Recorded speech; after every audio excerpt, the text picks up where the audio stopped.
Baseball is dead. Rest in peace. Special episode today, but not really. We're not going to tell you who, but we had an interview lined up today. It didn't work out, but we're still going to deliver it to you. And honestly, it's probably better it didn't work out today, because I'm hoping that means we get more time with this individual on the second go around. I think I'm kind of giving it away today with what I'm wearing. I'll just say that. But when we do get this individual, again, I'm very excited for it. And you, the listeners, will very much appreciate the conversation that I know that we're going to have.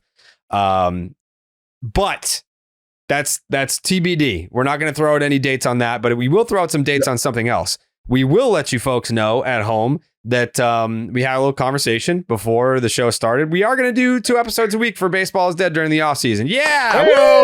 Hey. Yeah. 2 episodes a week during the offseason. Yeah, it's better for you guys. That does not take away from the fact that we will still do breaking emergency podcasts if big things go down. So you're going to get 2 episodes a week in the offseason for the first time in Starting 9 Baseball is Dead franchise history. First time in off-season history that we will be doing that.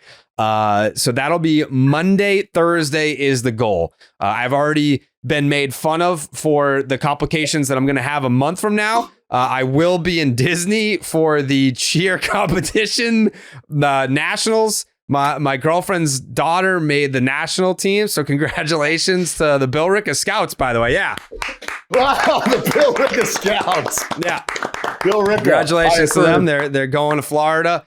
So I'm going to do my best to still get those 2 episodes in while also with a pair of Mickey Mouse ears on my head.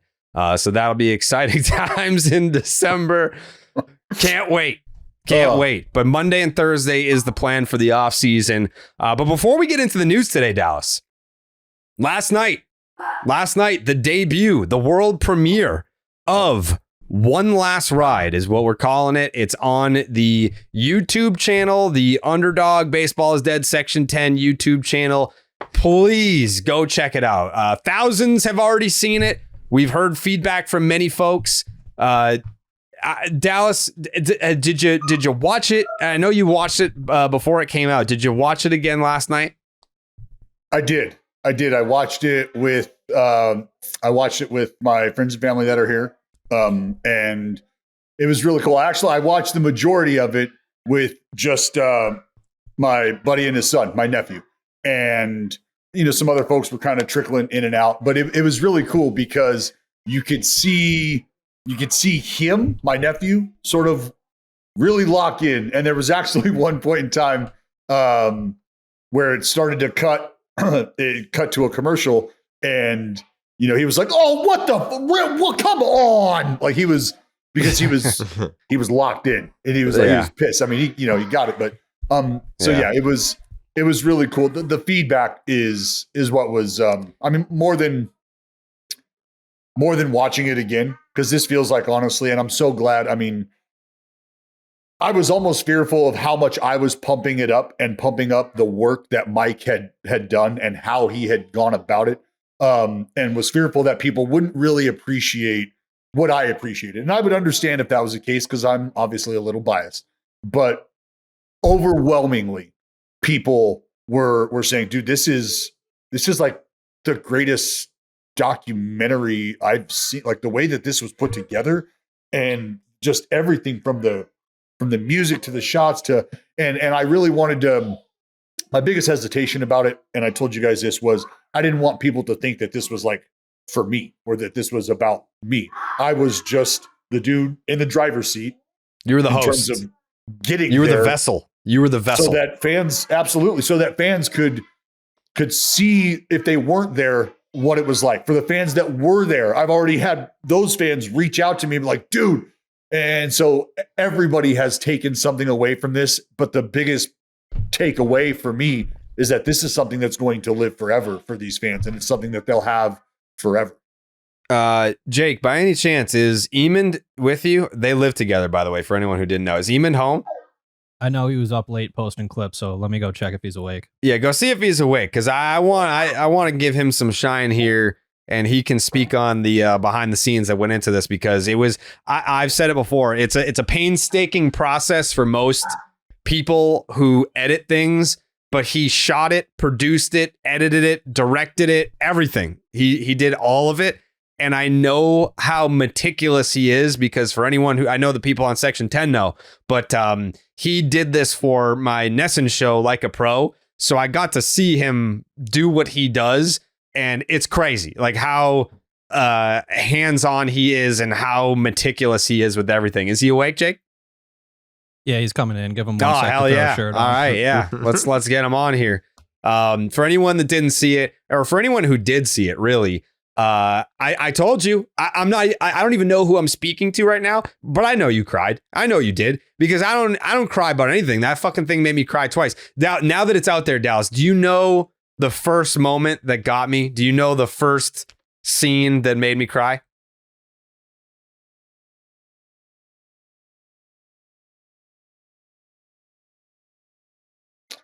I don't know, because I'm trying to. I mean, it could have been within the first 5 minutes.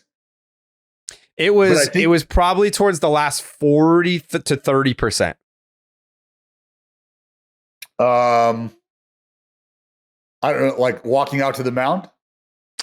Before that. So it was the moment that got me was when, after the game ended, and like, you have to also think of it as like, things are going to make me emotional knowing you versus someone that's watching it that's just like an A's fan. Like, A's fans probably are going to cry the whole time. People that don't know you, I don't know where they're going to get to that point. But for me and you being very close and me knowing what this means to you, the first moment that got me was the game ends, you're standing up, and the crowd is chanting, "Let's go Oakland," and Dallas takes his headset off, because he knows this is probably the last time I'm going to hear this in the Coliseum, and I don't want to hear it with a headset on. And I knew it, like, without words being spoken, I knew what that was. So that's the first moment that got me. And then obviously, like, you and your grandmother, like, that part is just, you're going to melt, like, whoever you are. Even if you're not a baseball fan, that's going to absolutely tear your insides out. But yeah, that's the first part that got me for sure. That was a moment, dude. Oh, I got up and made a drink when that came. Yeah, because there was no way. I was like, I can't let my fucking nephew see me. Yeah, like this. There he is. Oh! He's got the fucking shirt on and everything. It's the master chef, Mike Eamond, who, by the way, like, I'm trying to, like, put it into words. I wasn't even there, so I can only speak to having worked with you now for like 3 years of just your process and seeing it on other projects. But when you shot all of this, it was, people need to understand, it was just him. So when there's a shot, like a moment where you've got Dallas in the perfect moment where you've needed Dallas, you've got interviews in the stands with fans, you've got shots out in center field, behind home plate, in the concourse. That was only him. There was no extra cameramen getting footage. He had to be everywhere and anywhere to get the perfect shot, and only had one shot at it. It was one day. It was the last day of the Coliseum. One shot, get every shot, and he did. How? I was just in the zone that day, and Dallas just fired me up. I mean, I was at his doorstep at 6 a.m., his best friend's house in Stockton. And it's freezing in the morning there, by the way. I didn't realize that. And, you know, when we got in the car and Dallas was just, you know, telling me a story, and I saw the outpour of support and love when we got there, I was like, I have to go. Obviously, I'm going to go, you know, all out for anything I do. But, like, it just gave me so much more energy and oomph, and just the energy from the crowd that day. It was unlike anything I've ever seen. And, you know, up in the booth with Dallas was great. And then after like the second inning, I went into the stands, and mind you, I've never been to the Coliseum in my life. I've never been to Oakland in my life. And I just started wandering around the concourse. I was just grabbing any shots of random B-roll of fans that I I could get. And then I went out to the bleachers and I just started just grabbing random people. Like the kid I interviewed with the vest, I just liked his vest and he seemed awesome. So I interviewed him and I happened to get B-roll of him out front of him hugging Dallas just by chance. The woman playing the drums, I just thought she would be a great person to interview. So I talked to her. The guy with the Dallas Braden jersey, that was a no-brainer. I saw that. I had to interview him and it was signed and Dallas signed it that day. The shots of the kid clapping after Bladay's catch, I just happened to be shooting B-roll when he made the catch because I was doing a lot of walking around and trying to figure out like where I was going. Because again, I didn't know where to go or where I was going in the Coliseum. And I was just like in awe too of just being like, wow, like I'm here for the first time on the last day. And I was just like, this is, as a baseball fan, this is insane. So I was trying to take that in too. So it was just a crazy experience. And then I went back up into the booth for like the last couple innings and I just basically kept the camera on Dallas or, they were throwing the smoke bombs in the outfield. So I would go and adjust and get a shot of the field. And it was just nonstop shooting all day. And I had a mic on Dallas during the game. Like I had him like switch batteries in the middle of the game. But I tried my best to just not be in his way. And I hope that I wasn't. And I just try to be, step back, shoot Dallas, let him do his thing and not be, like I said, in the way in a really important day for him and just everybody else involved. I know that I've seen your process. I have the utmost respect for your process and admiration for it. I know you had to cut something that killed you. What was it? Dallas had an exchange with a friend of his that his house burned down and he was sick. Dallas, he had a stroke. Manny, yeah. One of our security guards, Manny. And I had that in there and I really wanted to use it and I ended up taking it out. Dallas had a exchange with Ricky Henderson's wife very briefly. I didn't put that in. There was some stuff in the car ride that Dallas was talking about. Like he was talking about the perfect game on the car ride, but I figured I'd save that until the end for when we did when Dallas went to get the dirt on the mound and I would, splice in between cuts. So I kind of just saved that for the end. But yeah, people wanted to. I could post some like, director's cuts clips too, that stuff that didn't make it because I shot from literally 6 a.m. until we were one of the last people it was dark. The game was at 12:15. We were one of the last people to leave the Oakland Coliseum. And I kept shooting just right up until we left. And I had a ton of batteries. All my batteries were dead. And I had almost no memory. Good thing I didn't shoot in 4K. I shot in HD. If I shot in 4K, there's no way I would have had enough memory for the day. And I shot in 24 frames all day, which is my favorite frame rate. I think it just looks cinematic. It looks really cool. I still love a buttery slow-mo in 120 or 60, but I think the 24 frames really help, tell the story and make it look a lot more cinematic. Where does this video rank in terms of like everything that you've ever done? And I'm not going to be offended if you don't pick a pro episode. I mean, I know that those are amazing. But out of all the things that you've ever shot, produced, and edited, where does this rank for you personally? Oh, this is by far number one. It's not even close. Yeah. Like, have you ever had this much footage for a project before? Me and you shot a lot in Denver when we went to the Blue Moon Brewery. We were all over the place. We went to the brewery. We were at Coors Field. We were with Mike Timlin. We shot a ton for that.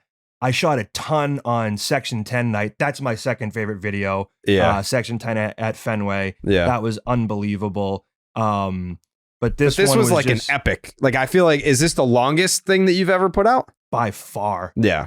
By far. Our Like a Pros were 10, 20 15 minutes max. Yeah.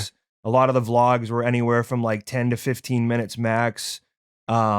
But this one, it was just like, from Dallas's story into like the whole day, I was like, this warrants, the full 40 easily.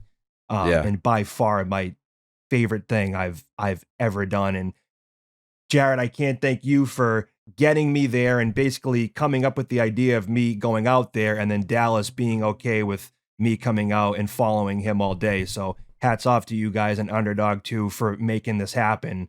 or else I wouldn't have ever been out there for this day. So I appreciate it. I think the coolest part about this, or one of the coolest parts about it, is that the fans they know who shot it, and like they're tagging Eamon in it. Like it's not just like, they're like, Dallas, this is fucking awesome, but they're like, hey, Mike Eamon fucking shot that, and like they're appreciating like the work that went into putting it all together. Like I had like a proud dad moment, being like, this is fucking awesome that like the fans are giving him his flowers for the work that went into it. That's pretty fucking cool too. And then that's like that, but you know what I mean? Like that doesn't even I get it.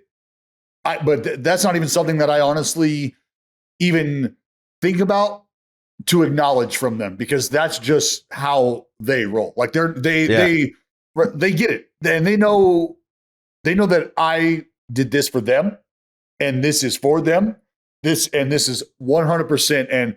And Mikey, I've told you this countless times and so many different ways, but the fact that they have this now, and they have this forever, this is going to be saved. This isn't going anywhere for a lot of these people, and they needed this. And I had no idea that we would be able to serve this purpose, that this project would be able to, and I'm not going to act like it fills a void, because it doesn't. But I think it helps assist, and it helps aid in what will be a lifelong process of what these fans go through. And to have somebody step in and care so much about what they were doing, and to have it translate, because I think a lot of people can give you lip service and tell you that, I was moved, it was emotional, I was really looking forward to it. As a baseball fan, it was a great day and a great experience. And that might not always come through in the work, but unequivocally, every step of the way, man, you have exceeded whatever expectation you set for yourself. And I think that comes through. And that's the reason why these fans will continue to shower you with love, because they've given me all the love that they can give me. And I am so appreciative of that. But I want them to place their love where it deserves to be placed. And they didn't need me to do that. That's why you're getting the reception you're getting, is because there's a reason that every fan base or every player, broadcaster feels like their fans are the greatest fans in the game, greatest fans in the world. It's because moments like this, where they just wrap their arms around somebody, and I get to sit back and go, this is who they are. This is how these fans operate, man. So it's not lost on me. And I hope you truly feel what they're giving you, because it's real and it's genuine. And I can promise you, if you ever set foot in one of those watering holes in the town and somebody sees you, you ain't paying for shit. And if you need somebody taken care of, if you need a bag of trash lifted out the back, even, you're going to have plenty of hands willing to help, if you know what I mean. That's just how those boys and girls roll out there.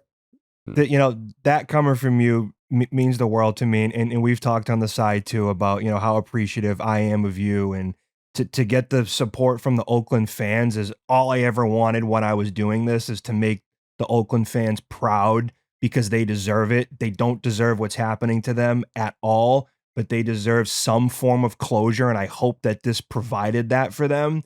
I talked to a couple people in the DMs. The last dive bar was telling me, they were talking about the piece and how much they appreciated it, and they cried throughout the whole thing. And I said, I was crying throughout the editing process. Yeah. Jake would come in and be like, dude, are you okay? I'm like, no, I'm not. I'm not okay, Jake. Okay. Every time I saw the woman tell Dallas that she's been a fan since 72 and she's an old lady now, it kills me every single time. I feel so horrible. And then to see her family there supporting her and taking the photo as a family, they're going to have that forever. And Dallas wrapping his arms around these people in the parking lot and the staff throughout the day, they're going to remember that forever. Like, you mean so much to these people, and being there in person, I'm so lucky that I was there to see it in person for the whole day. So thank you. And thank you to the A's fans for all the support. It means the world to me. That's Mike Eamon, the master behind it all, behind the vlog, behind this documentary that if you have not seen, you need to go to our YouTube channel right now and watch it. It is well worth your time. The 40 minutes that it runs, it's worth every second of it. So thank you again. congratulations on your masterpiece. And I look forward to seeing what's next from here because the bar is set pretty fucking high, Mike Eamon. Yeah. Thanks, fellas. It sure Appreciate you guys. Sure Bar is. is set really fucking high. Go That's Mike Oakland, baby. Let's go, That is Oakland. baby. That is baby. Let's go, Oakland. And let's go, Cowboys, right? It's the greatest time of the year again. Football is back, and it's here to stay until February, Dallas. We have multiple months to watch them boys, right? Woo! Dak and the boys. Over 1 million fans across 33 states got in the game last year by making picks on Underdog. Went up to 1,000 times your money just by choosing higher or lower on your favorite players' stats, like touchdowns, passing yards, and more. Dallas, tell me you had them boys yesterday on the Underdog Fantasy app. Making picks on Underdog is straightforward and signing up is even easier. Just head on over to Underdog, simple to use mobile app on underdogfantasy.com. Sign up with the promo code Jared, that's Jared, and Underdog will give you a free pick to use on your first cash pick'em entry plus $1,000 in bonus cash when you deposit. That's Underdog Fantasy promo code Jared to claim your new customer special of a free pick. And your deposit offer. That's Underdog Fantasy, and you know that promo code is Jared. You already know that. You already fucking know. All right, on to the ball talk. Talking ball here. Roki Sasaki, very surprising. He said, you know what? I could be worth $300+ million if I just wait this thing out, but I'm going to go the Shohei route, and I want to be posted right now. I want to make no goddamn money, and I want to play for the Dodgers right this second. I want to be a part of the reigning, defending, undisputed world heavyweight champion, the Los Angeles Dodgers, alongside my fellow countrymen, Yoshinobu Yamamoto and Shohei Ohtani, and honorary Japanese resident Mookie Betts. They will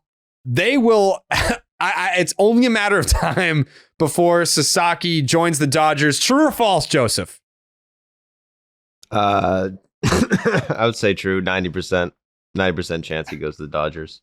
I'll give it. Does anyone disagree? Does anyone have a different percentage? Well, look, you can't just so readily and easily dismiss the relationship and the presence of one Yu Darvish and San Diego if we're going to highlight the presence of Yamamoto and Ohtani. You can't do that because now you got to think about it like this. Maybe Sasaki's like, hey, you and me, against those dudes. Maybe we'll take them on. Maybe we'll be the dynamic duo. Maybe I don't know. But it's hard to think that in these recruitment meetings, could you imagine Sasaki sitting down at the table, nice, simple, understated black suit, and in walks Yamamoto, in walks Ohtani, dressed very similarly, and they set that fucking trophy down on the table. And they don't even have to sit down. And Sasaki's like, yeah, yep, yes, in, like it, let's go. And they're like, all right. And everybody just gets up and walks right out the door. And the rest is fucking history. It's over. The monster from the Rewa era. It's scary, dude. It's scary to see if the Dodgers get Roki Sasaki and Corbin Burns or fucking Max Fried or whatever. It is insane. We need to offer up a correction here because I believe that Corbin Burns tweet that you cited was not actually Corbin Burns. Shut the fuck up. Yeah, this is new news to you. I'm pretty sure that. Yeah, I think this was a parody account. I don't think that was actually. Don't blame me. Blame Elon Musk and his Twitter, dude. I don't know. I was curious. I was like, damn, Corbin Burns only tweeted 6 times in his entire life. Yeah, I don't think that was the real Corbin Burns. All right, well, they could still get Corbin Burns or not. They could still get him. I thought of something interesting, and I don't know. Maybe we should wait to get into this layer or this level of it. But the decision behind deciding to go forth now, not only on his end but the team's end, and whether or not there's some behind the scenes conversations that took place that didn't work out the way that maybe Sasaki wanted them to, which has led to this. And the team's like, you know what? All spare. We're done here. We'll post you. See you later. Go get your bread. I'm obviously going to take a while. But we're having, or just had, a very interesting conversation around Garrett Crochet and his willingness to pitch under certain pretenses because of what he potentially has in front of him in terms of earning power. Now, Sasaki seemingly has put together a better resume at this point than maybe a Garrett Crochet has. And Sasaki has said, 300 million be damned. I'm rolling now. I'm coming now. Mhm. What do we think about that? Does that tell us anything about the player? Does that tell us anything about the difference in culture? Does that tell, like, what do you guys glean from that? Because I was like, wow, why am I thinking about this? But I think it's underlyingly because I had such an issue with Crochet taking the stance that he did, but I was also battling the fact that I understood why Crochet was taking the stance that he did. And so it's something that has really never left the front of my mind, his action and his stance and just what sort of impact that could have. But then I look at Sasaki and the earning power, and it's just, for me, I'm just trying to wrap my head around the difference and why the difference in thought process. So let's break it down. If Sasaki were to wait, 1 year? Then 2 years. All right. So then he would be 25. He would be Yamamoto's age, basically. If he were to wait 2 years and get posted then he would essentially be eligible to sign for Yamamoto money. He would have gotten $300+ million. Now that if he's getting posted now, then he essentially is a draft pick, but you're not drafting him. Yes, but it's like you've got to do your 3-year service time, go through your 3 years of arbitration, then you can become a free agent. So it's not that he's betting on himself, because that's a 6-year process to get to $300+ million, where he doesn't have to come here and prove himself to get that $300+ million, because if he waited 2 years, he's going to get that $300+ million. So it's not a prove it thing. So I'm curious what you guys think. Well, here's the question. Had Shohei Ohtani not done it this way, does Roki Sasaki still do it this way? Maybe. You could also say that Shohei Ohtani made more money doing it the way he did too. And maybe that's part of the plan. Because at the end of the day, Saki is going to become a free agent in MLB at 29, like the same age as, I guess not. I was about to say Soto, but not Soto. But the same age as Ohtani. Like he'll be a free agent. What? Like kind of where Garrett Cole hit free agency, maybe? Yeah. It's a risk, but you could see it making him more money long term. I mean, it's definitely a big risk. I don't think it's money motivated. I think it's like, hey, I see what's going on in LA. I want to be a part of it right now. Go ahead, Jay. Go ahead, Jay. I think Jared's right. I think also it's just career legacy motivated. I think he is seeing the success that a lot of Japanese players are having in the major leagues at a very, very high level. He sees himself as, I'm just as good as those guys. I've been the most hyped international pitching prospect of my generation, since the Koshin breakout. And he's saying, I want to get over there and I want to play against the best. Like, I think that was part of Ohtani's, whether it was specific to Trout or whether it was just, I want to be in the major leagues playing against the very best players. That was part of Ohtani's calculus as well. And it worked out long-term for Ohtani, given the marketing and the $700 million contract and all. Whether it does for Sasaki, I don't know. But like, I do think it's about prioritizing personal career legacy and success and realizing that maybe he views himself as bigger than just the Nippon League. Which makes the Shohei decision all the more confusing, because it wasn't motivated by money or winning. He chose the Angels and he chose to come early. Yeah. Shohei was an anomaly, and he's the reason why this is all setting into place. It set off an avalanche effect, the same way Ichiro did back when he came to MLB, where Ichiro came to MLB and then a fuck ton of Japanese players. More Japanese players were in. But all right, but there was more. The wave that came after Ichiro was not good. It was like Roki Kuroda. Are you down on Kenji Jojima?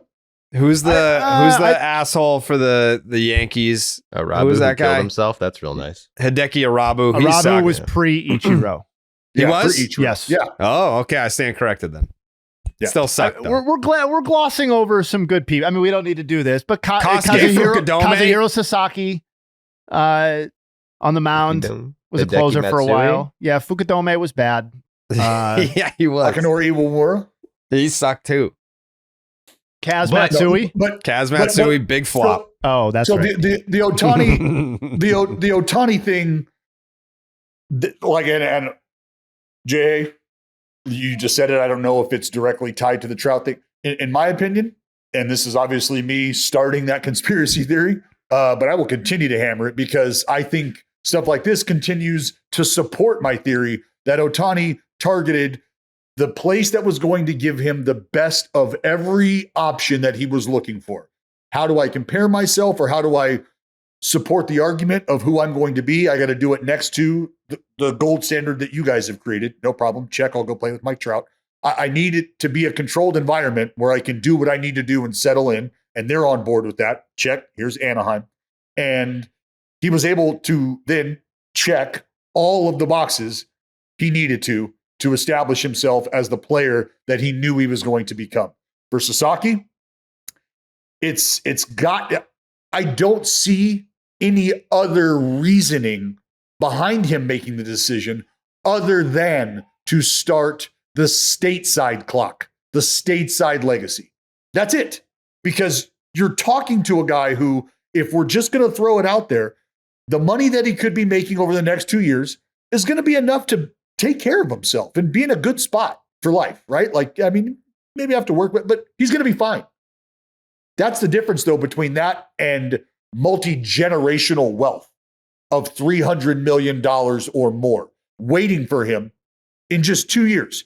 So you could stay in what's conceivably though it's closing the gap, a lesser league competitively, and you can continue to dominate there. And then in 2 years, you come get your cake. You can do everything you want to do over here. And he might be thinking to himself, maybe that's 2 years too far down the road for me. I want this to start now. And I have an opportunity to do that potentially now. And I think that's where you have to start to really give credence to the presence of fellow countrymen and now what he's looking to achieve in his personal legacy and whether or not that impacts it. Does he go to a place where he's comfortable? Does he go to a place where he can shine because he doesn't give a shit about that? Does he actually think about teaming up with a Yu Darvish because Yamamoto and Ohtani already have going on what they've got going on? And there's so many different things to factor in, but I think you have to really give those things integrity simply because he is walking away from an opportunity in 2 years to make $300+ million. And there is conceivably no upside to the move aside from being here early and getting that legacy clock rolling earlier. Joe did a whole video on the Dodgers and how they're yeah, I guess you can speak to it more, Joe, but it was basically more about like the Dodgers and how they're building this empire. Like they're building a baseball empire and it starts by taking over Japan. Like that's what they're doing. But how, like, you can speak to it more, Joe. Tell the folks at home about the video that you just put out about the Dodgers and how it relates to Roki Sasaki. I think in terms of society, like, I mean, everyone knows the Dodgers are the best team right now, and I think what's scary about the Dodgers is they have all the deferred money with Shohei and have all this talent, all this deferred money, unlimited money, and now they probably have potentially like twice the amount of money they would have the past decade because of Japan. So they have unlimited money to spend while a lot of players are deferring money, making it easier them to defer money. And then Sasaki is, I think, clearly the biggest steal of the offseason by far, just because of how you have to pay him league minimum next year, and he's worth $300 million. So you know, it's the biggest steal, and looks like they're just gonna like stumble in to potentially one of a top 10 pitcher in the league because the guy fucking felt like he wanted to play for the Dodgers. Everyone wants to play for the Dodgers. It's not just Sasaki. It's like even Kenley Jensen saying he wants to play for the Dodgers. Corbin Burns, who I just fucking looked it up, it's his real Twitter. So is it? Good try.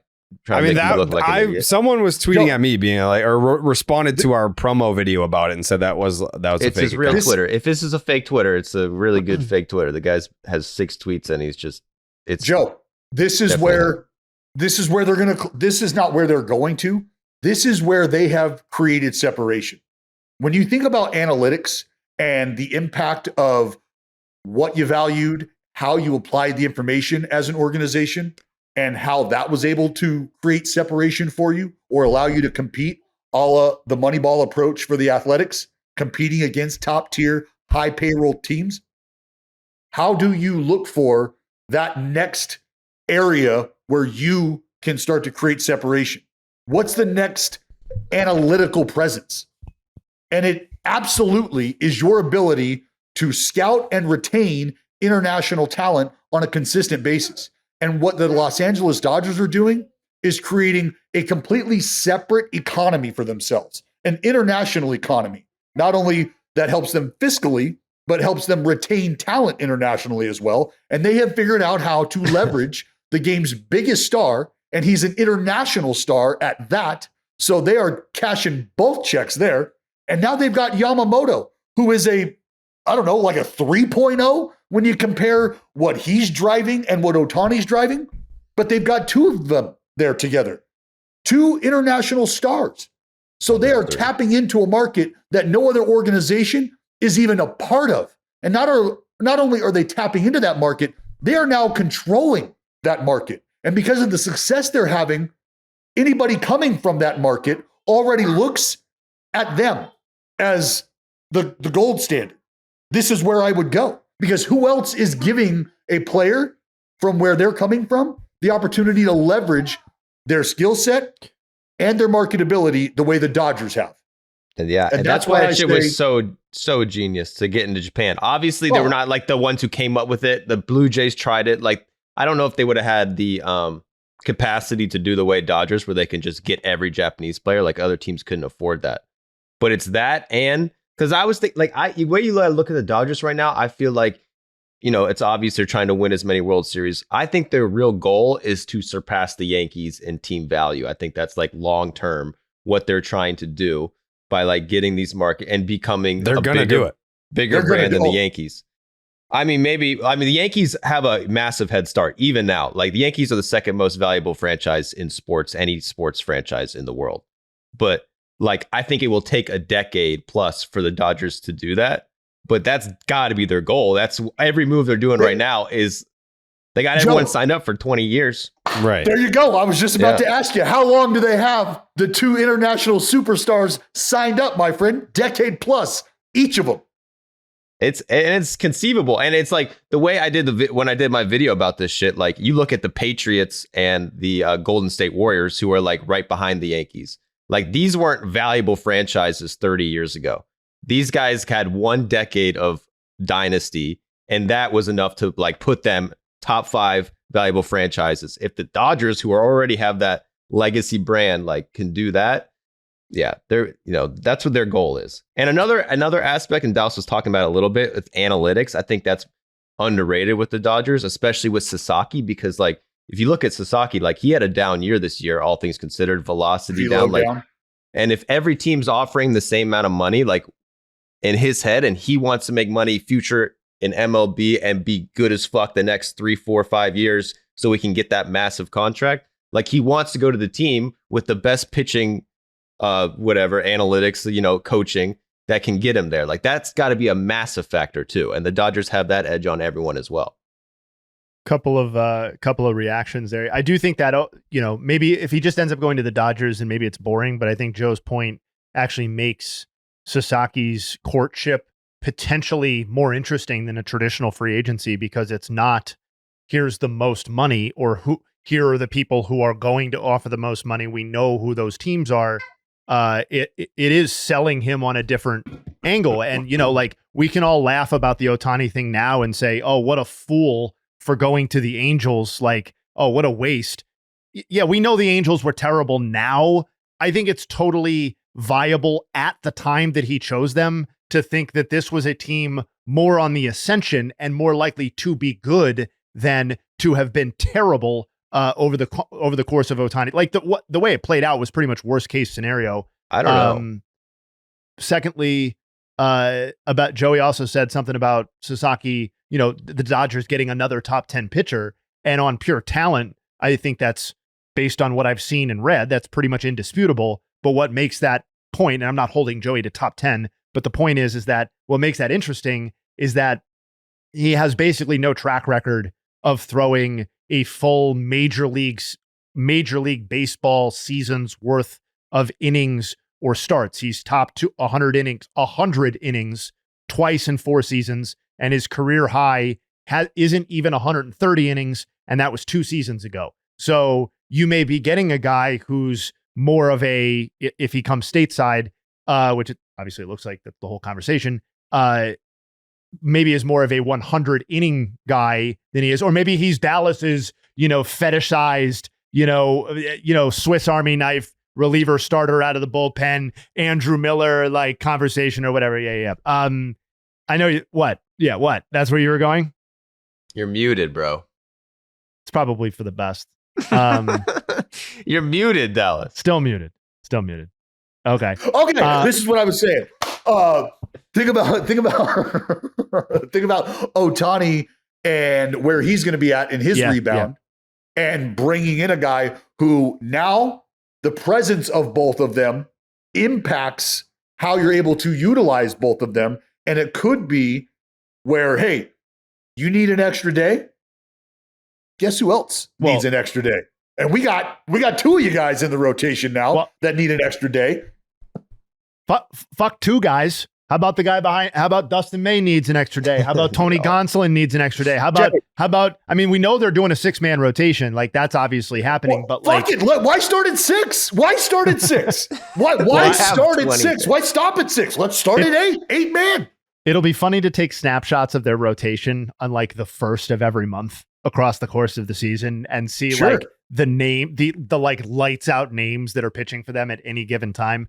The only other thing I want to say about Sasaki, though, was that you don't have to parse his quote on the news of his posting very much to sense some frustration on his part with how it's gone. I'm assuming at least partially on the field, partially off the field, but like, his team has not been a high level competitor in that league, in the Pacific League, for the entirety of his tenure. I believe, based on my quick research, the closest they came was his first season in 2021 to winning the Pacific League, and have been double-digit games out of winning in each season since. So like, he's like, I didn't go the way that I wanted to, or there was some frustrations or whatever. Like, he's probably also like, I just want to like, get me the fuck out. Like, I want to go pitch for a team that doesn't suck. And if that's the Dodgers, great. If that's the Padres, also great. Like, I don't know. I read the quote and I was like, well, this guy's obviously pissed off too. So they've been going back and forth for the past 2 years. Like, he's been holding out and they can't say anything. It's interesting. It really doesn't. There's a lot of questions about like why they would let him go this early. Why? Like, why? Because they're saying we don't need the money that we would be getting. We're okay with that. It's like, hey, do you guys realize how much? Yeah, we get it. Okay, so then why are you doing that? And we don't have that answer. And same thing for him. We're like, dude, why don't you just hang out? But I think we can understand where he's coming from because of what you just said, Jay. Hey, he's putting the writing out there on the wall. I don't like it here. Things have not been great here. I'm ready to go away from here. No, it's like, I mean, we already talked about why he would want to come to MLB early. Like, he could give up a lot of money, but competitive. But there's not one reason his team should let him go right now. There's not one fucking reason. Unless there's something in his contract because the team even said there's nothing in this contract that made him leave. And people are speculating because it doesn't have to be public. But we're just going to believe that they just like had the goodness in their heart, let him go like for free. I don't know. There could be some fucking side cheating. I don't know. Not buying it, Joe. But it makes no sense why they would let him go. There has to be some. I don't know. I don't know enough about the system, how it works, like how you could under the table give them fucking $20 million to let Sasaki leave his agency or something. But don't be surprised if that comes out in a few years. Like, could this be a thing where they're like, can an organization sort of circumvent this and be like, hey, we're going to do this whole thing right now, but like maybe a little under the table. Come out to the stadium in like 5 years. You may or may not have a check for you on what you did. And what's going on? What do you think about that? All right. I mean, what I found interesting from the go ahead, Jay. Go ahead. No. You do the rest of that, and then I'll do the not tinfoil side. Well, no, I was going to say with Passan, all I was going to say the article talking about how cutthroat this is, because I was just going to remind people of the individual from the Dominican, right? It was Latin America, wherever he was from, where he was 4 years older. But in Passan's article, they talked about how a team could be in the mix for a guy like Sasaki if they don't have money, or if they have money already tied up in commitments. And what's one easy way to go about it? And that's just to go, hey, remember how we told you we liked you a lot and we're willing to give you a lot of money? Well, we like somebody significantly more, and we're no longer going to give you that money. Have a great day. And that's how that's going to go. And then that person will get, and then that person will get significantly less money because all the other teams know that they have much less leverage now and haven't gotten to see them because they've spent their whole time in that individual team's training facility since agreeing as a 4-year-old child to come aboard. So the non-conspiracy side of why would they post him, because it does not make financial sense. There's no way to make financial sense of it, to Joey's point, is that this is the next step in the era of relative baseball player empowerment. And he is forcing his leverage at a time where he feels like he has some. And, maybe it's your point about him coming off of a down season. Maybe maybe he's saying, now is the time for me. I don't want to risk another down season here for a team that's not playing for a lot, in my estimation. I want to go and start the clock that we already talked about. And the team side could be saying, rose-colored glasses. He is a representative of our, and in fact, the guy said this, Naoki Matsumoto said he's a representative of Japan and Lottie. It's Lotte. Sorry, Lotte. My niece's name is Lottie. So I want him to do his best on the world stage.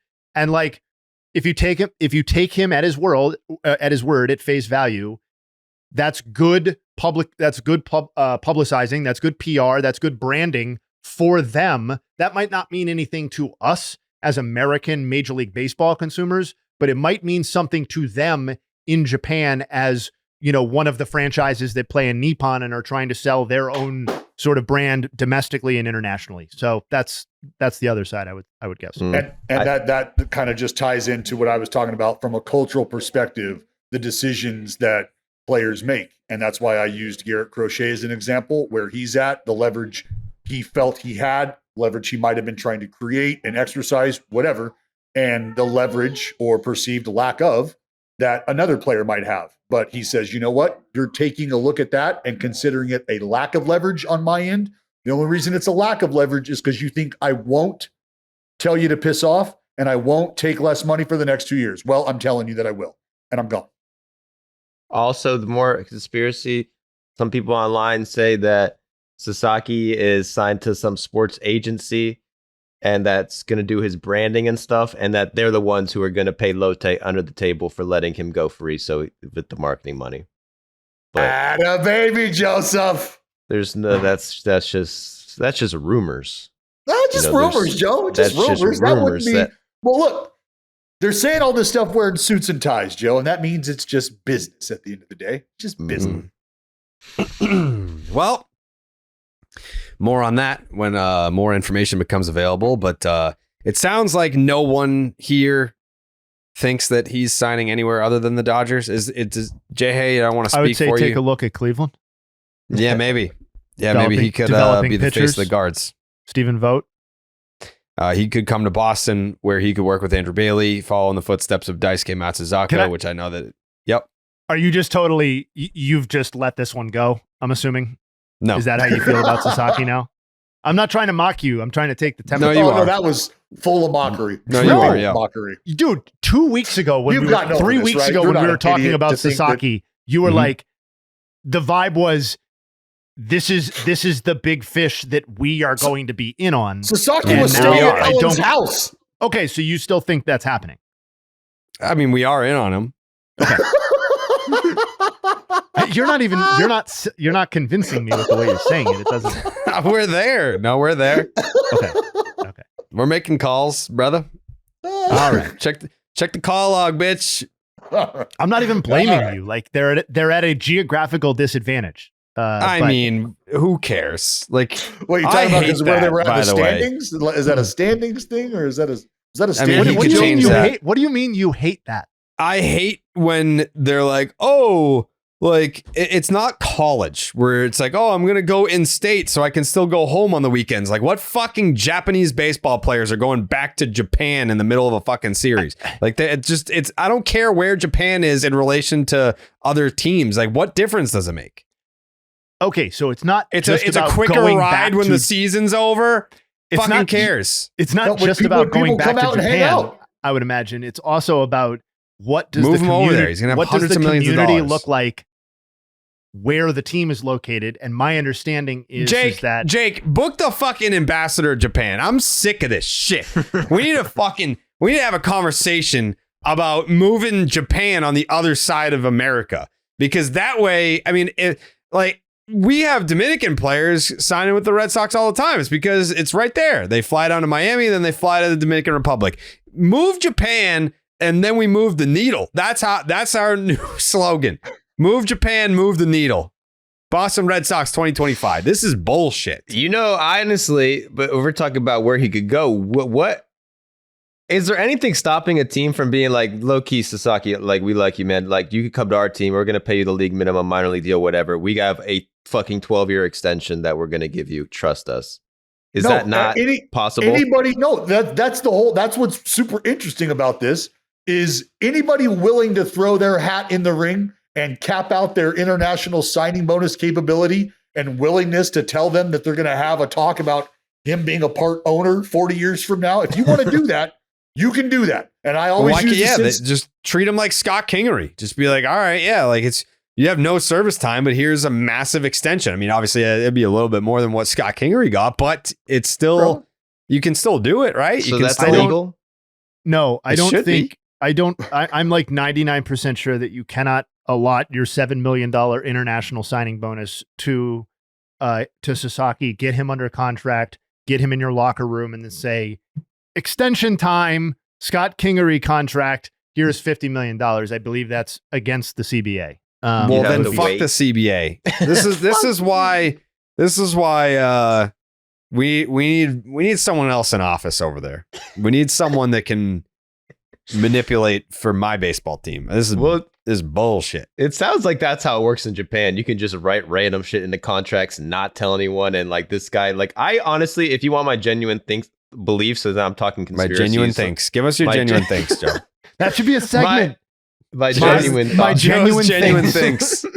If I could be frank for a minute, please. You be I Joe. think- I'll be Frank. I Alright. think what Jake, happened was start Corey work on that graphic stuff. for Yeah, Joe's genuine thinks. thinks. Yeah.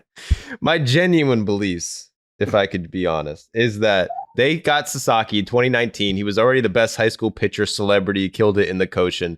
They got him in the draft. He was like, I'm only signing to your dumbass fucking team if you give me something in my contract that lets me leave whenever the fuck I want, right? So that's in his contract. They have to post him no matter what. They realize, fuck, we're going to get fucked because if we post you, we make no fucking money. They made a big deal about it. They had to argue behind the scenes. And that's why they're posting him now. There's no other reason why they post him other than they're getting paid under the table or they agreed to it in some secret contract that can't be public because of whatever the rules are. In America, I believe anything in your contract is public, right, Dal? Yeah, yes, and based on my experience in business and things of this nature, I strongly believe that this team is incentivized to just give him what he wants at this moment. And that is to go to the Red Sox. And it's going to be good. Is this like a more buttoned up version of like the mafia that got like the Cuban players here, and then they take a percentage of your earnings in America once you get there because we helped you get there, but they're not necessarily breaking kneecaps with baseball bats to get the money. It's more professional. It's like, hey, we'll let you leave early, but we get 10% of your earnings for letting you leave early for the rest of your career. Is it something like that, Dallas? You know, Jared, it'd be interesting, but it's almost like how we as human beings feel like at times we're the only ones in this fucking place, right? Like we got all these other rocks out here, but we got to be the only ones that are doing what we're doing here.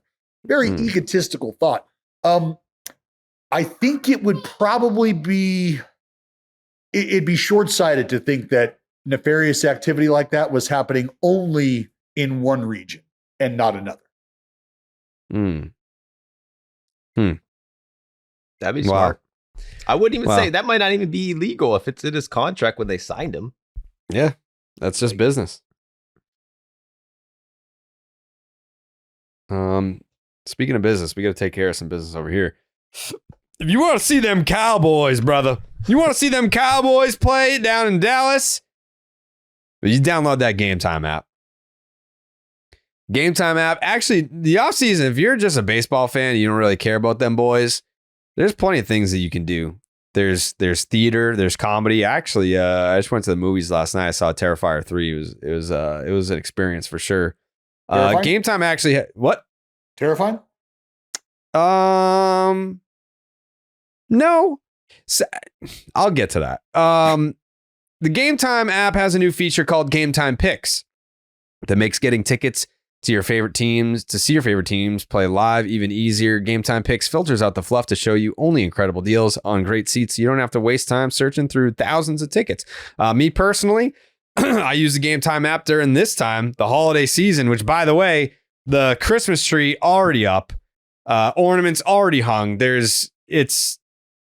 Yesterday was basically Christmas. All the wreaths are out, the dish towels. Wow. Yeah. Yeah, that's early. Yep. That's an early pull. We just had this conversation whether or not we're going there or not, and I think I may be fucking up in the spirit this year. So I think I'm with. Yeah, we're already fully locked and loaded for the holiday season as of yesterday. But I use the Game Time app for buying tickets for Christmas gifts because I'm an experience giver. I'm not going to buy you something that you're going to stuff in your closet and never use. You're going to see a concert, you're going to see a game, you're going to sit real close, you're going to enjoy that experience. And Game Time helps me do that every holiday season, so it's never too early to start looking. Game Time Picks curation makes it easier to save on sports, concerts, comedy, theater, and more. They've got the all-in pricing. You toggle that feature, it'll show you the total up front with no surprise fees at checkout. Get a panoramic view from your seat in the app before you buy. The lowest price guarantee, or Game Time will credit you 110% of the difference. And your purchase is also covered with the most flexible customer service policy in the ticketing industry today. Take the guesswork out of buying tickets with Game Time Picks. Download the Game Time app, create an account, use the promo code BID. That stands for Baseball is Dead. The promo code is BID for $20 off your first purchase. Terms apply. Again, create an account, use the promo code BID for $20 off. Download the Game Time app today. What time is it, Dallas? Game time. Yeah, it's game time. I'll ask you guys, what do you want to do? Do you guys, there's plenty of other topics that we can get to. I know we had a meaty Roki Sasaki conversation. Jay Hay is bringing back the Cy Young MVP, which, by the way, I think on this episode we'll give you the year. We'll give you the year on this one. Yeah, that's what I was hoping for. Yeah. Yep. And then we will do the removing the MVP or the Cy Young segment on Thursday. Again, 2 episodes a week. We've got some listener questions, and I think we should save listener questions and the MVP for Thursday. It's exactly what I was going to say. Yep. And then if there's any other topics that you would like to discuss that you think are timely as of today, Monday, then we can hit on those as well. I will defer to you, Justin Haven. Yeah, I just I don't know how passionate people are going to be about some of these, but I wouldn't mind running through some of the rumors. And then I just had a quick note on the platinum gloves, because I know platinum gloves have been a passionate topic for this podcast in particular. And Matt Olson obviously robbed of a repeat win a second career platinum glove. Criminal. But yeah, I mean, specifically 60% of the AL East being linked to Max Fried. I'd be curious about Jared's temperature on, and Jake for that matter, on Max Fried and the Red Sox pursuit of him. And then the Cubs basically apparently ruling out pursuit of Soto or Burns. I don't know how that's extremely surprising, but I do think it's a interesting note on which to start the offseason for the Cubs, specifically as it relates to the Burns side, because I don't think anybody expected them to land Soto, but maybe being in the mix for the top starting pitcher this offseason could have been in the cards. But alas, they will continue to not operate like a team that lives in Chicago. It feels like the Cubs have sort of settled into that like middle ground of the second tier in terms of like willingness to spend the big dollar and go after the big established. Like feels like they're more than happy at this point in time being the sort of free agent flyer club. Like, guys are having a resurgent year. Like, like Bellinger is definitely their type of ball player that they're looking for. It's kind of crazy to me. There's a difference, I guess, between crazy and surprising in this sense, because like in theory, the NL Central is wide open for a team with the Cubs resources to just take, like to just have, right? Like the Brewers are obviously should be respected for their player development and getting the most out of what they can. The Cardinals are basically conceding the 2025 season and their immediate term prospects as it relates to that division. Like I read quotes from Mozeliak where it's like, here's the projected outfield. Like here we're asking people, everybody who has a no trade clause on the team, we're asking them if they want to be a part of the team next year. And I guess Wilson Contreras said yes, and Sonny Gray said yes, but some others may say no. But like, it's hard for me to have wrapped my mind around a scenario where the Cardinals, the big bad wolf of the NL Central for most of my lifetime, most of its existence, where they're just like, we're good for now. And the Cubs aren't A, in a position to fully strike, and B, aren't being more proactive, at least yet, on kind of seizing that moment. So I don't know, just dampening the situation on Burns, I thought was interesting right out of the gate. Yeah. Well, I got to tell you, it sounds like that Red Sox rotation is shaping up with. Like, you shut the fuck up. You shut the fuck up. You shut up. I didn't see this on the rundown, obviously, because you don't listen to Lance Lynn's wife's podcast, but Lance Lynn is not getting his options picked up by the Cardinals, so he will be a free agent per his wife's podcast. I think that makes sense for everybody involved. Mm-hmm. So it's a big get for Lance Lynn's wife's podcast. Mm-hmm. Yep. Not Lance Lynn plugs, but inside track there. What are we? What do you got? Well, I wanted to know about Fried. Like, what's the temperature on Fried from our Boston boys here? I want Jake to go. Hey, I mean, the industry is starting to say that we might be back, so I'm being reserved a little bit because that's generally how it goes every single offseason, but I think it's looking pretty good. We'll take Fried. He's going out to dinner with Dodgers players. I don't know. He might go to the Dodgers too. It might be Corbin Burns, Fried, and Sasaki going to LA. Nah. He's going to dinner with the guys, man. I think Garrett Crochet. I think Garrett Crochet is a Red Sox. I do. Maybe. I'll tell you one thing about Max Fried before we move on. He ain't going back to the Braves. No chance. Nah. I'll make that opinion clear. Braves are no chance they're going to sign him. But I'm allowed to change my opinion on that later. But you I are, will yeah. say It's fluid. that now. I don't remember if I've seen your tweet. I've definitely seen Coley's opinion on Garrett Crochet, and it didn't seem to be very positive. Are you in alignment with him on that lack of optimism on a Garrett Crochet acquisition? I think I'd have to see the names. The White Sox are a very dumb team, so like that's why I feel better about it than dealing with pretty much any other organization. Is do I want to give up what it should cost to get Garrett Crochet? No. Will I be comfortable giving up what I think it could cost to give up Garrett Crochet? Yeah. So I he made 32 starts last year, but half of them were 60 to 70 pitch 4-inning outings. So it's not like he wasn't pushing 200 innings with those 32 starts. It's an interesting courtship. What? The Red Sox and Garrett Crochet. Because it's a player I think it's going to happen. I think it's going to happen. It's a player who's like, look, I want to pitch, but I want to be paid to pitch the way you're going to want me to pitch. And I want that. And if you can give me that, then I'll give you whatever it is I can give you. And the Red Sox are saying, well, we'd like to see what you can give us, and we'd like to give you money for that. We have an idea of what you can give us. Mm-hmm. So I think it'd just be interesting to see, as far as any sort of extension conversation, what that looks like and how many escalators are involved in that. Because I have to believe, for a team courting a Garrett Crochet, you have to take him at his word. He told you who he was in terms of what he's willing to do and why he's willing to do it and when he'll be willing to do it. So you have to come prepared. And in my opinion, it would be, all right, if you can give us this, we'll be willing to give you this. If you can give us this, we'll be willing to give you this. And we'll be willing to do that over a 3 to 4 year period. But you need to know every single year, you have to come correct and you got to hit these marks.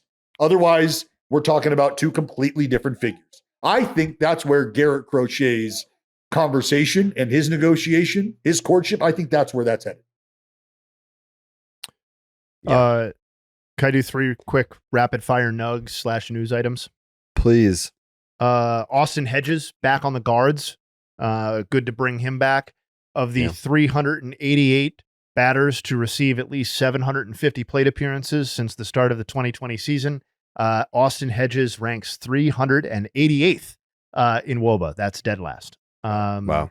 And that changed the market a lot. Him going this early, that's going to be like the first domino falls. You're going to see a lot more catchers going now. You get it. You're going to see a lot of the worst players in the league offensively starting to get deals now.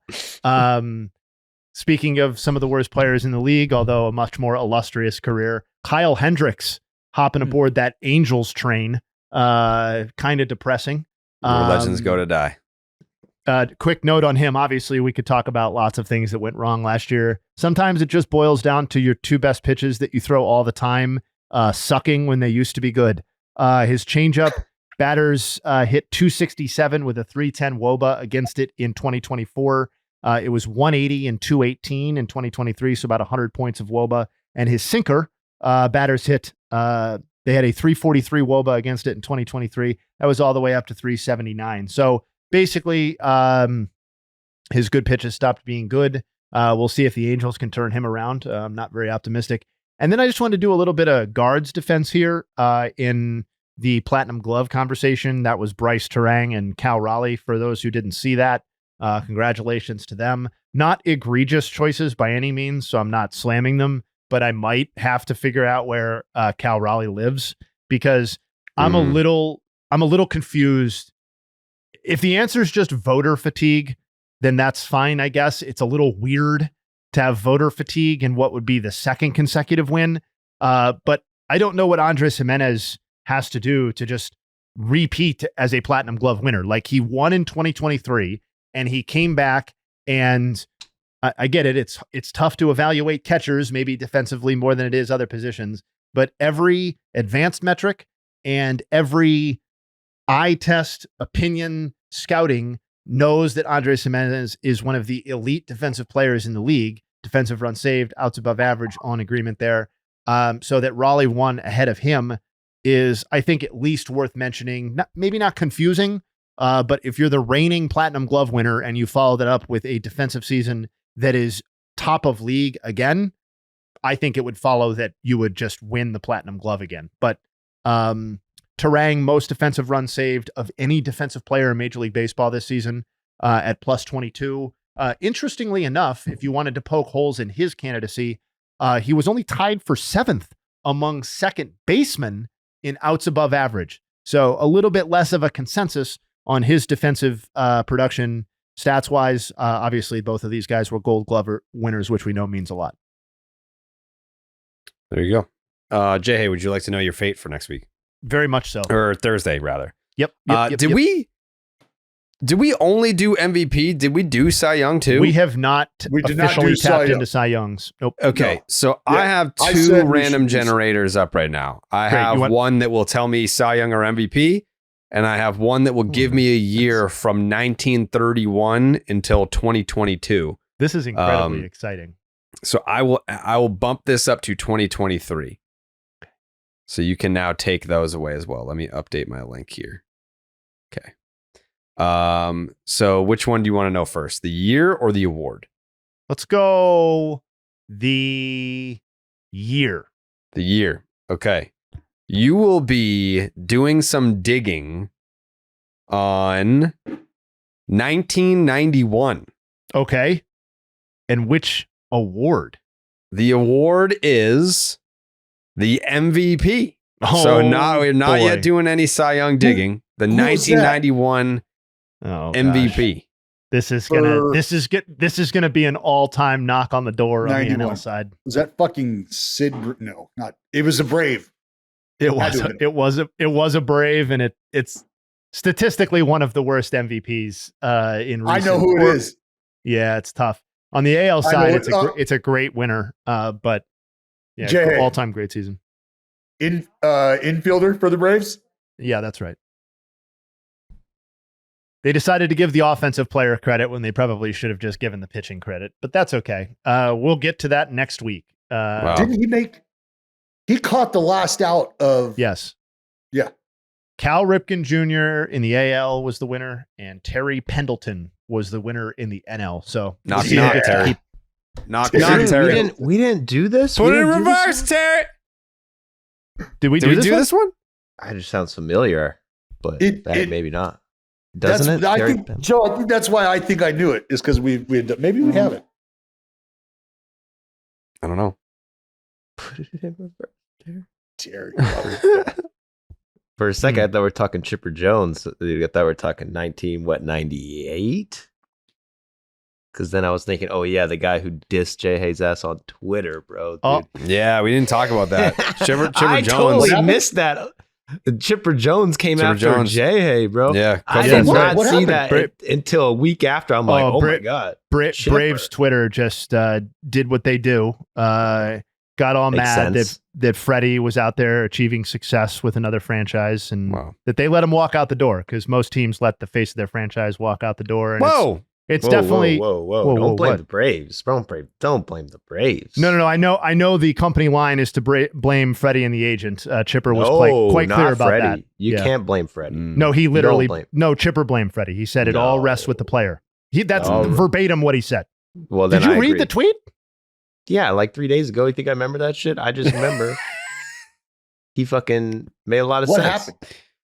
Oh, I said just a random tweet off of the World Series. I just said something to the effect of, remember that time that Freddie Freeman won an MVP in a World Series with the Braves, and then they let him walk out the door, or were so offended at the idea of paying a star player, a market rate contract, that they let him walk out the door and sign with a fellow NL division contender, or a NL contender, who then proceeded to win the World Series a few years later, and he was the World Series MVP. That was the gist. Yeah, dude. They didn't like that. That And got Chipper didn't that like got it. major traction. Obviously, Chipper quote tweeting it and calling me a weird smart guy. I think he meant weird, comma smart guy. Weird. But smart I'm guy. taking it as weird smart guy. So got to It's take him nothing at his but- word. There's But he nothing said but I love wasn't and in the. respect. He said I wasn't in the room. Was the gist of his conversation. So how would I know? Which I guess would apply to basically everybody who's not Freddie Freeman, his agent, and the Braves. But we don't need to get into that. But anyway, ran afoul of Braves Twitter, and that was the story. Wow. Chipper's part of that, I guess. So I guess Out that there- means we're never getting Chipper on this podcast now. Out there doing Are you good PR for the Atlanta Braves, like a That's good all. like a good Atlanta soldier, probably still tithing to the organization, to the foundation, I would imagine. Dude, all the Jay has to do is start fucking replying and saying some shit about Chipper. We can get him on. Now- He could debate. No, I replied to my tweet saying that Chipper Jones said that that's not how it went down. So to tell your friends, if you had told them about my original tweet. So I I cleaned can it tell up. you what, Jay. Hey, As the editorial voice that I am, I made sure that everybody was on the same page. So you Don't get apologize to caught. Chipper. No, I Don't said get caught in a blizzard out next No. to Chipper.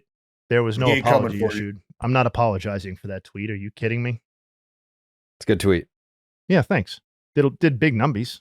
So. Yeah, we love numbies on this pod. That's some of the people were responding that it must have been rent was due, and that's why I was doing big tweets, which totally misunderstands A, how Twitter works, and B, how I'm paid or how rent is paid. It's not via my tweets, just to be clear.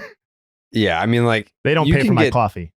millions of views on Twitter, and you're gonna get like $100 at the end of the month. Bro, I mean, I've been seeing some screenshots. You got to be in the replies, replying to everyone's viral tweet, trying to like farm engagements. I've seen some people doing that.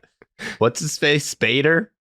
Well, yeah, of course. I can't do it. I'm not doing him. Go to that guy's replies. He's just right. It's like his full-time job, I guess, trying to make Twitter bucks.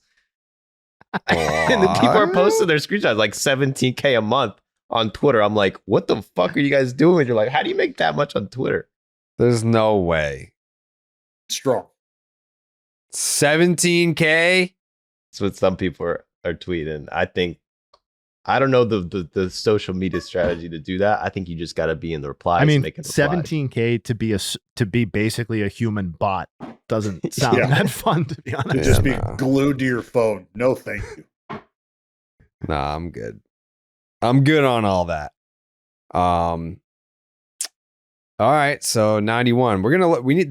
I'm surprised that we haven't like kept track of the ones we did. I will. I think I have that somewhere. I will go back, and if we are doubling up, we'll follow up in the text message and we'll rectify it before Thursday.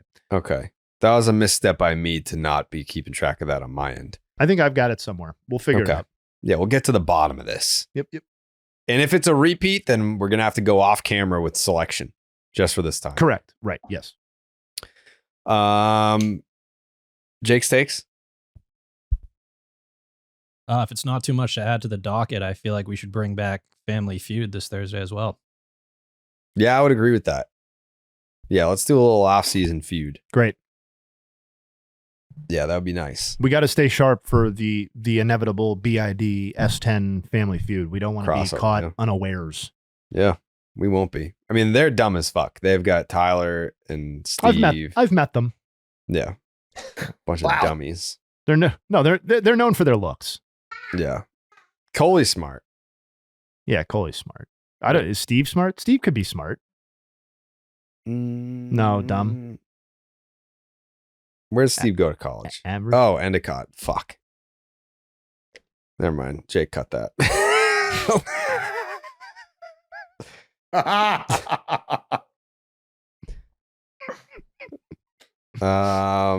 Dallas, any final thoughts? Congratulations to my friend Aaron Boone, who had his option picked up. He will be 4 more years. 4 more years. Let's go, Aaron. Yeah, that's my final thought. I hope Aaron Boone stays the manager of the Yankees forever. He is perfect. He is everything that I want a Yankee manager to be. He's A Yankee. He's B, animated. And he's C, one of the boys. Yeah, he's a pal. He's a pal in the clubhouse. You need that. You need that in that Yankee clubhouse. Anyone disagree?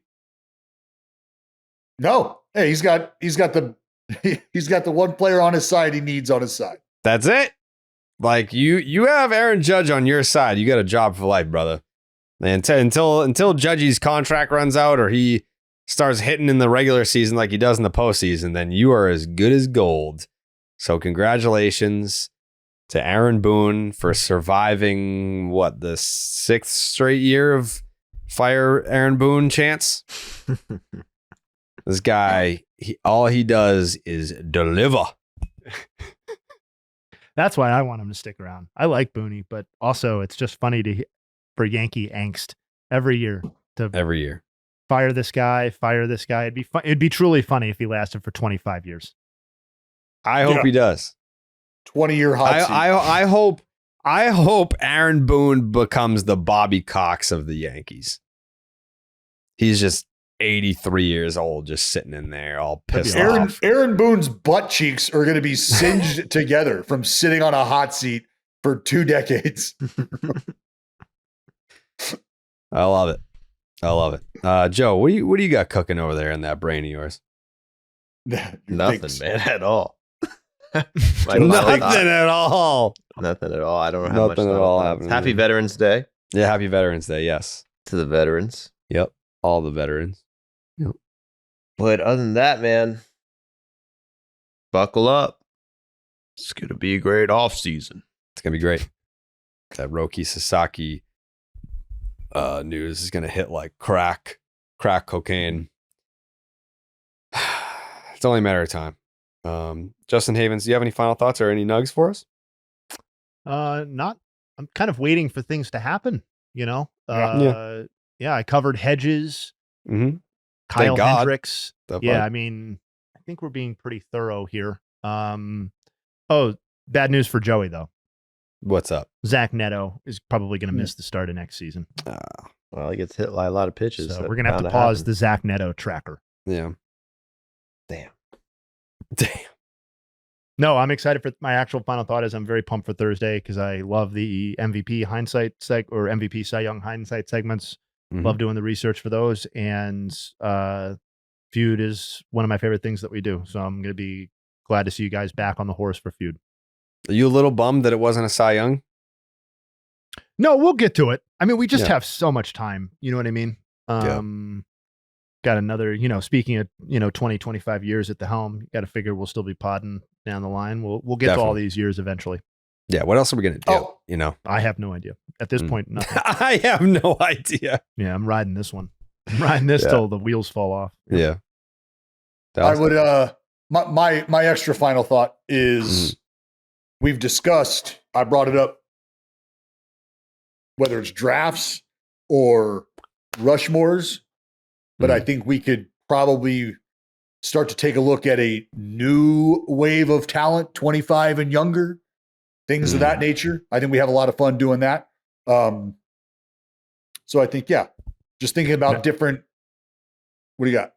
Not to put you on the spot, or not all of us on the spot, but I feel like a draft, like the next generation of us drafting, let's do it on YouTube, man. Ooh. Dude, I'm into it. Yeah, let's do a live draft. Live draft that lives afterwards as its own video product. Dude, we could even edit it afterwards with some graphics about who we pick and all that sort of stuff. So it's a kind of a different watch, but a live element too. I'd love to draft you guys live. I mean, that's kind of how we do it. It was live. It was just recorded and released later. Recorded.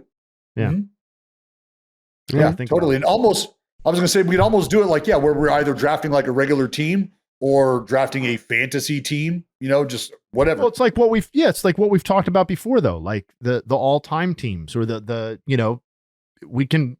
how many years has it been since we did the original like all-time draft at this point? 6 years? 2020, I think it was. Was it really that late? Like we can get crazy. Biebs was on it. We didn't meet Biebs till 19, and then I believe it was pre-Cy Young because Dallas picked Biebs, and then he did the I Told You So tour after he won the Cy Young. I might be wrong, but I believe your timeline's right. We did the all-time draft before that, though, with like Babe Ruth. Yes, we did the all-time draft Ted before. Williams this was the 25 and under. Yeah. So like obviously 25 and under would be a fresher take because it's a whole new crop of people who are 25 and under. But regardless of what we do, I feel like we have a whole new perspective on it, and it's a whole new look of guys. Yeah, because that's when I took Biebs on the 25 and under team, and you called him. Correct. Yep. I think you and I swapped Williams and Musial at one point, or Williams and Mantle or something like that. Yeah. Yeah, there was Gehrig. a trade. I think it was Williams and Gehrig. Now that I'm thinking about it, yeah, it was good stuff. We should do that stuff again. Get Joey involved. He wasn't even in the first batch. No. See what kind of team he would come up with. It changes everything. Yeah. That's a wild card. That changes everything. I mean, it literally does. Imagine we once lived in a world with no Joseph. That's crazy. That's tight end second round madness going on right there. Yeah. All right. We'll be back on Thursday then. We'll continue to evolve our off-season programming, bringing back the drafts, the MVP Cy Young discussion, the Family Feud, all of it. And then we could even like brainstorm on like some new stuff that we could do too. You know? Kind of like that. The Mount Rushmores. Yep. Do we have a list somewhere of what we have left for Mount Rushmores? This has been going on for 5 years as well. Yes, I definitely have that list. Okay. Jay has a working list somewhere. Yep. Somewhere. All right. I've recreated it 5 times. Yeah. Jay Hay is going to get us some lists and then we're going to get cooking for the That's offseason. right.